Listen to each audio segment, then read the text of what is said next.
Tao po. Good day mga kabukal po. So for today's video, andito ako sa labas kasi itatry ko tong mic natin kung malak ma, mabi- ano ba malakas ba yung frequency? Frequency ba ang tawag? Kumbaga na ano bang tawag nun?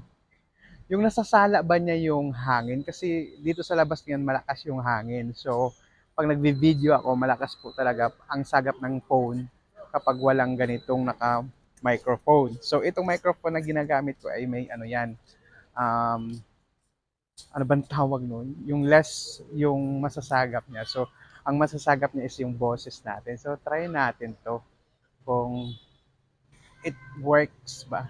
Kung kung gumagana ba. So ayan. So ipapashare ko kayo pala dito sa Urban Deca Homes. So sa mga naghahanap dyan ng condo, baka naman ako na yung hinahanap mo. Joke. Ang hirap mag-vlog kasi, ang hirap mag-filming dito mga kabuhay kasi ang daming mga tao. Hirap kasi magkaroon ng makukuha mo sila sa camera kasi baka magkaroon kayo ng violation.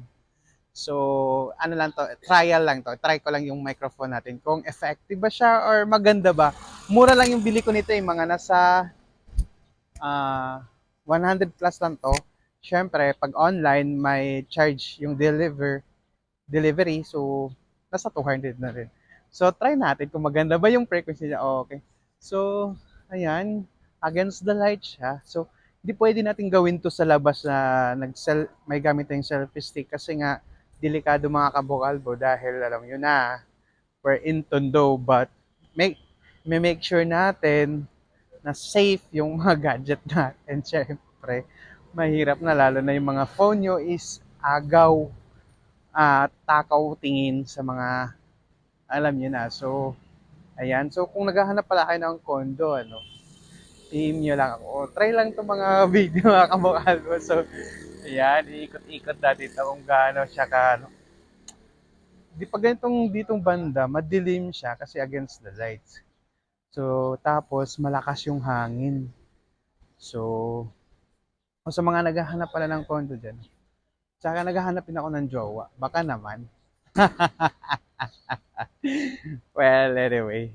So, oh, malikot lang kasi to, malikot lang po kasi, malikot po kasi yung kamay ko. Hindi po malikot yung mga nanginginig. Dahil siguro, na-trauma na ako dahil ilang beses na ako nasaktan. Kaya siguro nanginginig tong kamay ko or masyadong pasmado lang. Pasmado, naghuhugas agad kasi ng kamay. Naghuhugas ng kamay lagi, ang basa lagi. Or di ko alam kasi nanginginig siya o parang, I don't know.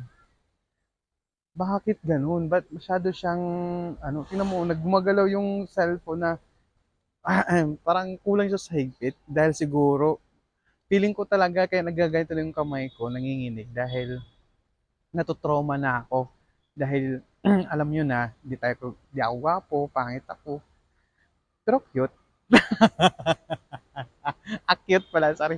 Lagi akong iniiwan lang ako lagi na hindi mo lang nagpaalam. Diba? Ngayon, huyo. Huyo. Joke lang. Hoy, joke lang. Ano lang to ha?